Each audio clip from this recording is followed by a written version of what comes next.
siyaasi xasan caamir xuseen oo shir jaraa'id ku qabtay magaalada Nairobi ee caasimadda waddanka Kenya ayaa kaga hadlay shirkiisa jaraa'id dhibaatooyin uu sheegay in safaaradda Soomaaliya ee Kenya ay ku hayso muwaadiniin Soomaaliyeed. Waxa uu sheegay siyaasi xasan caamir in safaaradda Soomaaliya ay qaar ka mid ah muwaadiniin Soomaaliyeed u diiday in ay siiso baasaboorka. Sidoo kale waxa uu sheegay in dhibaato ay ku hayso qaar ka mid ah dadka soo jeeda deegaanada Jubbooyinka. in macnaha safaaradda Soomaaliya oo Kenya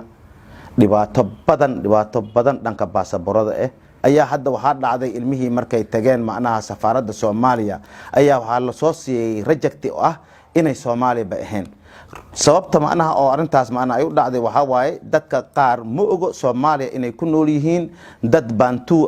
oo magacyadoodii macnaha kala duwan oo macnaha aan macnaha ahayn magacyada dadka macnaha kusheetiga ama dadka jiraacada aan ahayn magacyo ku duwan inay wataan kulleedu war loo mahayo safaaradihii lagu soo celiyay ayagoo markaas macnaha raboodkoodii iyo lacagtooda ay u gudbiyeen ayaa waxa la yiri macnaha runtii Soomaaliya ma tihiin waxa u dhalateen wadamo kale oo Afrikaan ah taasan aad iyo aad ugu xanuunsanay haddaan nahay siyaasiyiin haddaan nahay dadka musharaxiinta u diyaarsan oo marka inay macnaha oo runtii macnaha isbedelka Soomaaliya ay ka qayb galaan haddaan nahay arintaas aad iyo aad ayaan ugu xanuunsanay annaga ilmaheeni waxa waaye ilmo aqoon-yahan oo u baahan macnaha inay baasabooro qaataan baasaboorkana runtii magacyada dadka Bantuuda oo macnaha runtii waa magacyo kala duwan ay leeyihiin hadda ilmaha rejectada la soo siiyay ma aha 2 iyo 3 iyo 4 ma aha waa ilmo badan oo maanta macnaha runtii rabaan ilaa 300 gaar ayaa Nairobi gudihiis looga diiday oo iyagoo la leeyahay macnaha magacyada aad wadatiin magacyo Soomaali ma aha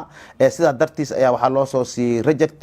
runtii rasiidka ay lacagta ku gudbiyeen oo macnaha safaaradda ay ku siiyeen anaga haynaa hadii Ilaahay nafta nugu soo waan la heli doonaa runtii arimaha macnaha ama wasaaradaha qaabilsan arimahan macnaha oo hadda aan soo sheegnay sida baasaboorada iyo arimo kale macnaha oo aqoon-yahanada oo macnaha u baahan macnaha wasaaradaha qaabilsan waxaan rabnaa ilmaha macnaha sida lagu sameeyay safaaradda Soomaaliya ee Kenya ay ku sameysay waxaan rabnaa hadii ay tahay arimaha dibadda hadii ay tahay arimaha gudaha waxaan rabnaa ilmaha si degdeg ah in arimahaas loogu soo fasaxo ilmahaas lacagtoodii waa shubeen rasiidkoodana waa la haystaa ma aha ilmo banaanka lagu soo dhoobay lagu soo jijiidiyo magacyadooda la keenay rabaan in baasaboor Soomaali la siiyo ma aha waa ilmo dhab ah oo Soomaali ah. Ugu dambeyn siyaasi xasan caamir xuseen ayaa madaxda ugu sareysa dalka wuxuu ugu baaqay in dhibaatada ay safaaradda Soomaaliya ee Kenya ay ku hayso dadkaasi wax laga qabto. Soomaaliya run ahaantii waxa ku nool xoolo dhaqato iyo beeraley waxa loo nool yahay macnaha kusheetiga iyo Bantu ama jireer iyo jiraac kala nin aan ogeyn ma jiro Soomaaliya dhibaatooyinka laga soo maray xiliyadii gumeysiga dadka dhibaatooyinka soo mareen runtii beesha caalamka iyo dawladda Soomaaliya iyo madaxda Soomaaliya iyo shacabka Soomaaliyeed waa og yihiin runtii dhibaatada macnaha gumeysiga waxa soo maray dad Bantu waxay leeyihiin dhaqan gaar ah Bantu waxay leeyihiin magacyo gaar ah runtii markii aqoon-yahanadii ay tageen oo ilmaha yaryarka markii olaadii macnaha wadanka macnaha 1991 olaadii macnaha runtii ilmihii yaryaraayeen oo dhan waxay wax ku barteen macnaha wadamada dariska ah meelaha loo soo qahay ama ha noqoto Yurubta ha noqoto ama ha noqdaan macnaha Afrika ha noqdaan ilmihii hadda macnaha waxay barteen macnaha aqoon ku filan ay barteen waxay hadda raadsadeen marka inay helaan aqoonsiga wadanka Soomaaliya ama aqoonsiga macnaha Soomaaliya in ay macnaha helaan sida baasaboorada iyo wixii la mid ah maadaama ilmihii ay macnaha ka soo baxeen macnaha xirooyinka ay ku jiraan aqoon-yahano ay yihiin oo ay u baahdeen in wadamada ay u raadsadaan scholarship ama macnaha ay u raadsadaan waxyaalo badan oo macnaha oo shaqo ay u raadsadaan maadaama aqoontooda ay ku filan tahay annaga magacyadeena Bantu haddaan nahay waxa ku jirta hadii gabdho ay yihiin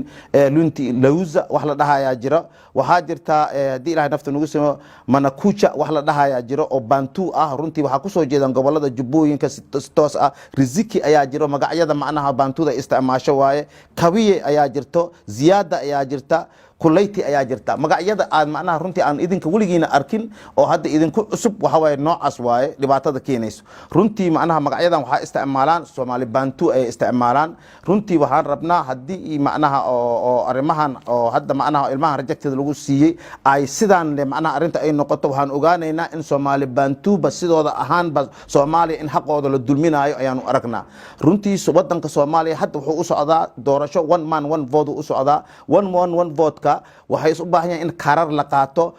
qaato macnaha runtii waraaqadooyin oo macnaha oo xaqiijin ah in qofka Soomaali uu yahay in la qaato loo baahan yahay hadii dadka ay wadanka macnaha runtii vote ay gali lahaayeen oo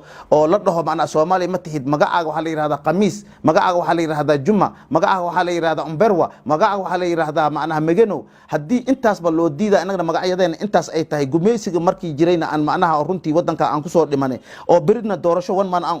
one vote aan u socono arintaas waxaan arkaynaa in la rabo in doorashada soo socota in la dulmi rabo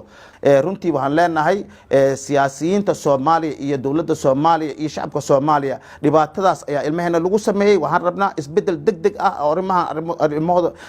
ilmahan arintooda lagu bedelayo inaan aragno Maxamed Axmed Mursal